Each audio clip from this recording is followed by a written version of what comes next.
Live from Fargo and serving you on TV, online, and on the go. This is Valley News Live at 6. Make sure you go out and do activities, just so that way we're teaching our kids how to socially interact and not just stare at a screen. A Barnesville man wants to turn back the clock. He says his son is addicted to electronics and he wants him to do his homework on paper. He claims the school isn't making it easy. That's why he called our whistleblower hotline. Valley News Team's Melanie Palmer digs into an issue many of you might be dealing with, your kids addicted to electronics. It's a dilemma for the 21st century.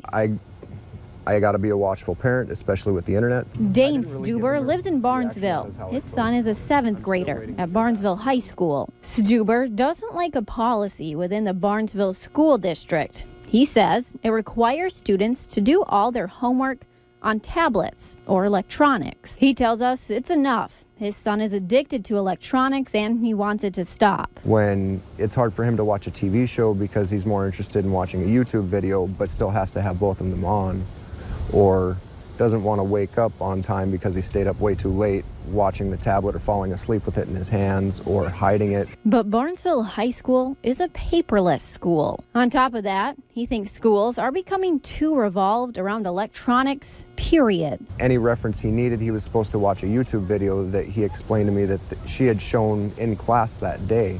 So it seems to me that there's a lot less interaction from the teachers in all actuality, and they're just putting footage in front of these children. And so Monday, his son will be attending a different school, just a few miles south of Barnesville, Rothsay. They don't have any problems printing out homework that he can bring home. He says that school also admits a lot of their learning is done on tablets too. We reached out to the Barnesville Public Schools superintendent to talk about the school's policies, but have yet to hear back. And for this father, who's concerned about his son's use of electronics, he's not done yet. He took his concerns to the State Department of Education.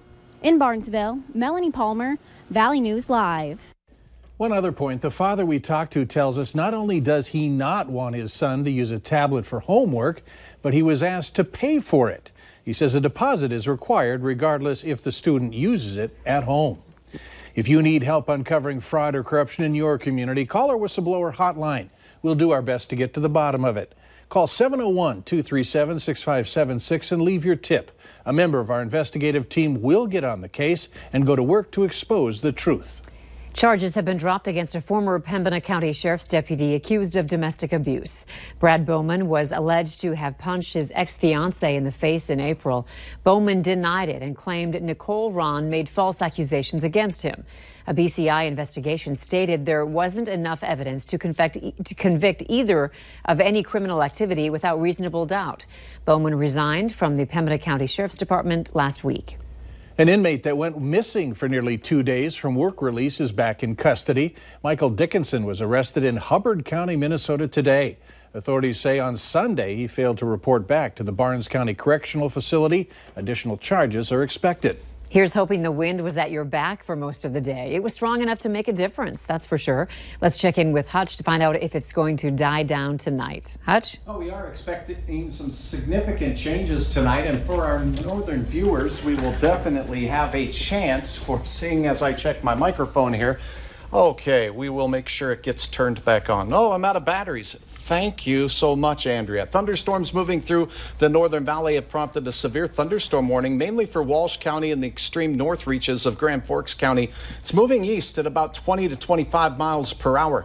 We have just north of Inkster, where you see the pink on there, the potential for some 1 to 1 1/4 inch diameter hail as we work through the next 20 minutes. It's going to be moving towards Forest River by around 6:33 and Minto by 6:39. As we take a gander at your forecast, it's cool behind this cold front moving through the region in the Devil's Lake Basin. Still 80s to near 90 from Fargo to Sisseton and Jamestown. And it's muggy out there as well with dew points in the 70s. That air is all being replaced by this cold front, Andrea, and we'll have details on the hour-by-hour forecast for tomorrow. But more thunderstorms are in the forecast, and thanks for letting me borrow your microphone. No problem. Mine's on, yeah. Yes, you bet.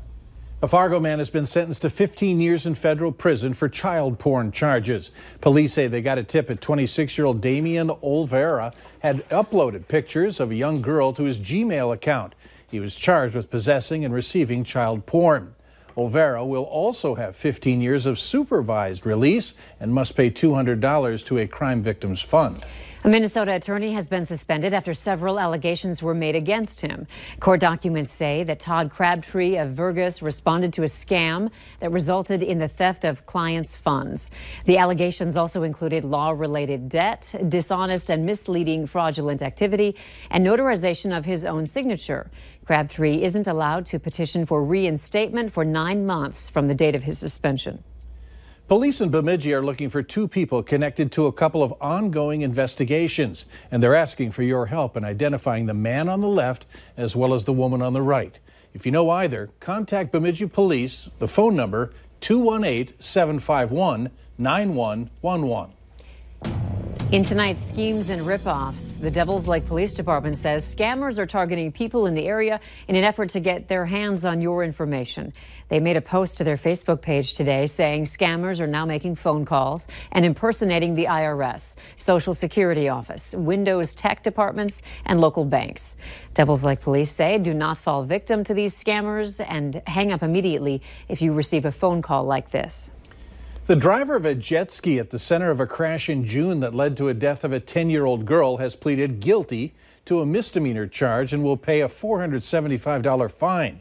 Court records say Dean Barch pleaded guilty to prohibited operation of personal watercraft. Barch was tossed from a jet ski that he was driving on a lake in west central North Dakota. The jet ski continued on, striking 2 girls on an inner tube. 1 girl died from her injuries. The other girl continues to recover. Investigators say that Barch failed to secure the kill switch lanyard to himself. Prosecutors elected not to press more serious charges, saying they could not prove negligence. Behavioral health is a common talking point among politicians as something that needs more funding. A 2016 Surgeon General's report shows that every $1 spent on prevention saves $64 in treatment and incarceration costs. After criminal justice reforms passed last session, North Dakota lawmakers are submitting 5 new bills to keep the progress going. The bill drafts approved today would give the Department of Human Services $600,000 for prevention services, which would, in turn, save the state more than $38 million based on the report. The program, called Free Through Recovery, which is only for people who are incarcerated, now would be expanded to the public. The only individuals that have access to the And if we want to be able to offer services sooner, we need to be able to expand the program upstream and really support individuals who don't need to commit a crime in order to get access to those services. The total cost of all 5 bills, if they pass, would be more than $31 million. Some lawmakers say they're nervous about investing that much money during tough financial times. They're still hanging around and the numbers are increasing. Later on Valley News Live at 6, what's planned to combat the latest surge of mosquitoes? Up next, remembering 9/11 locally.